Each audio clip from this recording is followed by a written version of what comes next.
ये घटना मेरे साथ उस रात हुई थी जब मैं अपने सौतेले पिताजी के साथ घर में बिल्कुल अकेली थी। दुनिया की नजरों में वह मेरे पिता कहलाते थे, लेकिन वो किसी राक्षस से कम नहीं थे। हर रोज मैं उनके उस नकली प्यार के जाल में फंसती चली गई। और फिर एक रात ऐसा हुआ जिसे मैं कभी भूल नहीं सकती। उस रात जब मैंने दरवाजा बंद होते सुना तो मेरे दिल की धड़कनें तेज हो गईं। मैं समझ चुकी थी कि कुछ बहुत बुरा होने वाला है। उस रात की सिसकियां आज भी मेरी रगों में दौड़ती हैं।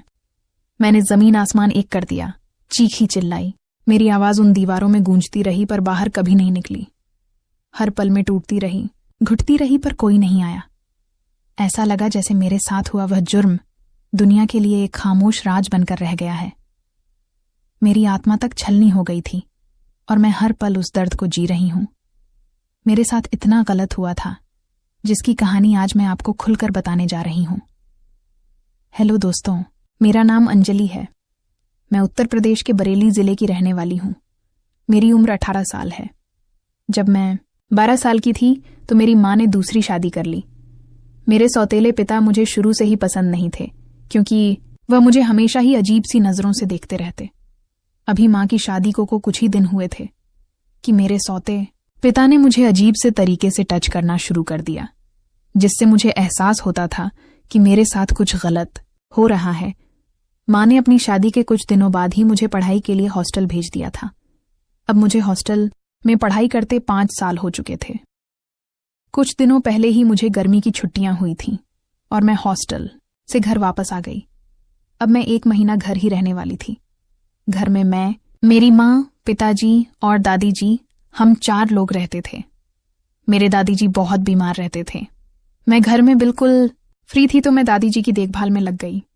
मेरे दादाजी कुछ साल पहले ही गुजर गए थे। घर आने के बाद मैंने घर के काम का काफी जिम्मा अपने ऊपर ले लिया था ताकि मेरी मां को कुछ दिन आराम करने को मिल जाए। एक दिन रूम में मैं बेड पर लेटकर टीवी देख रही थी तो मेरे सौतेले पिताजी मेरे पास आकर बैठ गए। मैं बेड पर पेट के बल लेटी हुई थी कि तभी अचानक मुझे अपनी पीठ के पास किसी के छूने का एहसास हुआ। जब मैंने पलटकर देखा तो मेरे पिता ने अपना हाथ मेरी पीठ के नीचे रखा हुआ था और कुछ अजीब तरीके से लगातार मुझे टच कर रहे थे।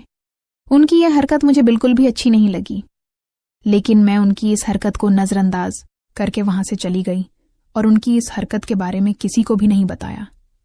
कुछ दिनों बाद अचानक एक दिन दादी की तबीयत बहुत खराब हो गई तो पिताजी ने दादी को हॉस्पिटल में एडमिट करवा दिया। उस हॉस्पिटल में दादी के पास केवल एक व्यक्ति को ही रात में रुकने की इजाजत थी। इस कारण मैं और पिताजी दोनों घर चले आए और मेरी मां वहीं दादी के पास रुक गई। घर आकर खाना खाने के बाद मैं दादी के कमरे में ना कुछ काम कर रही थी। तभी पिताजी ने मुझे आवाज दी, जो कि अपने रूम में थे। जब मैं उनके रूम में पहुंची तो वह बेड पर सोए हुए थे और इशारे से मुझे अपने बेड के ऊपर बैठने को बोले। मैं बिना ज्यादा सोचे उनके बेड पर बैठ गई।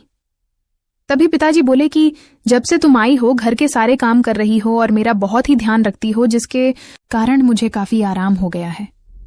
अपने पिता की इस बात पर मैं बोली, पिताजी, मैं आपकी बेटी हूं। मेरा फर्ज है आपका ध्यान रखना, और अगर मैं घर के काम में मैं मां का साथ देती हूं तो इसे मां को भी थोड़ा आराम मिल जाता है। इसमें कोई भी एहसान की बात नहीं है। इसके बाद पिताजी अपने बेड से मेरी तरफ खिसक कर बोले कि तुम्हारी मां से मुझे वह प्यार नहीं मिल पाता जो मुझे चाहिए। वह तो मुझसे हर वक्त झगड़ा करती रहती है। जब से तुम इस घर में आई हो तब से मेरा भी घर में दिल लगने लगा है, वरना यह घर काटने को दौड़ता था। उनकी यह बातें मेरी समझ में नहीं आ रही थीं और मैं अब उस रूम से जल्दी से निकलकर भागना चाहती थी। फिर उन्होंने कहा कि मुझे भी किसी के साथ की जरूरत महसूस होती है। मेरी कुछ जरूरतें हैं जो तुम्हारी मां से पूरी नहीं होती। उनकी बात सुनकर अब मुझे उनसे थोड़ा डर लगने लगा था। इससे पहले कि मैं कुछ बोल पाती, उन्होंने दोबारा मेरी कमर पर हाथ रख दिया। अब मैं बहुत ही असहज महसूस कर रही थी। मेरे कुछ भी रिएक्शन ना करने की वजह से उनका हौसला और बढ़ गया। फिर उन्होंने कहा कि तुम्हें भी तो किसी की जरूरत महसूस होती होगी, तो क्यों ना हम दोनों अपनी अपनी जरूरतें एक दूसरे से पूरी कर लें और इसके बारे में किसी को कुछ भी पता नहीं चलेगा। उनकी बात सुनकर अब मैं उनके इरादे समझ गई थी, इसलिए डर के कारण मेरी जुबान पर तो जैसे ताला लग गया हो। तभी उन्होंने मेरा हाथ अपने हाथ में ले लिया और बोले कि तुमको जब से देखा है मैं ये सब तुमको बताना चाह रहा था, लेकिन आज मौका मिला है तो बता रहा हूं। फिर उन्होंने मेरा हाथ पकड़कर किस कर लिया। मैंने अपना हाथ पीछे खींचा और जोर जोर से रोने लगी। तब उन्होंने कहा, अरे तूने तो अभी से रोना शुरू कर दिया, जबकि मैंने तो अभी कुछ किया भी नहीं है। मैं उनके आगे हाथ जोड़कर उनसे ऐसा ना करने की भीख मांगने लगी। मैंने जल्दी से उठकर रूम से भागने की कोशिश की तो पिताजी ने जल्दी से दरवाजे पर लॉक लगा दिया और बोले कि मैं तो तुमसे अच्छे से पेश आ रहा था, लेकिन शायद तुम्हें मेरा अच्छे से पेश आना पसंद नहीं आया। अब मैं तुम्हें बताता हूं कि कैसे पेश आया जाता है। मैं समझ चुकी थी कि अब मेरे साथ बहुत बुरा होने वाला है। डर के कारण मेरा दिल बैठा जा रहा था और मैं लगातार रोए जा रही थी। तब पिताजी ने कहा कि रोना बंद कर और मेरा साथ दें। इतना कहते हुए उन्होंने अपना असली चेहरा दिखाना शुरू कर दिया। मेरे साथ इतना गलत हो रहा था जिसके बारे में मैं कभी सोच भी नहीं सकती थी, और मैं बस लगातार रोए जा रही थी। वो काफी जवान और ताकतवर थे, इसीलिए मैं उनके आगे कुछ भी नहीं कर सकती थी। मैंने चीखने की कोशिश की, पर मेरे होंठ सिले हुए थे। उन्होंने वह हद पार कर दी जो कभी एक पिता सोच भी नहीं सकता। मेरी मासूमियत को कुचल कर रख दिया। हर चीज, हर पुकार जैसे उसी कमरे की दीवारों में कैद होकर रह गई हो। उस वक्त मैं चाहकर भी कुछ नहीं कर सकी, बस असहाय होकर उनकी दरिंदगी को सहती रही। उस वक्त जो दर्द मुझे महसूस हुआ उसे मैं बयान भी नहीं कर सकती। मेरे दिल में यही चल रहा था कि ये सब किसी तरह से जल्दी खत्म हो जाए। जब मुझे हल्का हल्का होश आया तो देखा कि वह उसी रूम में बैठकर मेरे होश में आने का इंतजार कर रहे थे।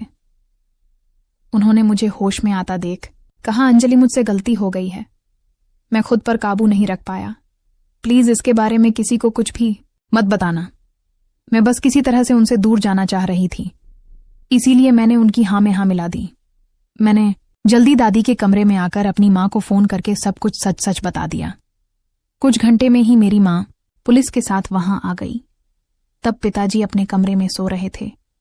पुलिस ने मेरे बयान के आधार पर उन्हें पकड़ लिया और अपने साथ ले गए। मेरी माँ मेरे सौतेले पिता के इस कृत्य से बहुत ही अधिक शर्मिंदा थी, क्योंकि वह उनके ऊपर बहुत विश्वास करती थी। कुछ देर बाद मैं अपने हॉस्टल वापस आ तो गई, लेकिन इस सदमे से उभरने में मुझे बहुत लंबा समय लग गया। वो कहते हैं ना, जब रिश्तों की मर्यादा टूटती है तो इंसान की आत्मा भी मर जाती है। आज भी उनकी परछाई से डर लगता है और हर रात वही खौफनाक मंजर मेरी आंखों के सामने तैर जाता है। मैं टूट चुकी हूं, बिखर चुकी हूं, लेकिन क्या कोई मेरी टूटन को समझ पाएगा? क्या कोई इस दर्द की गहराई को महसूस करेगा?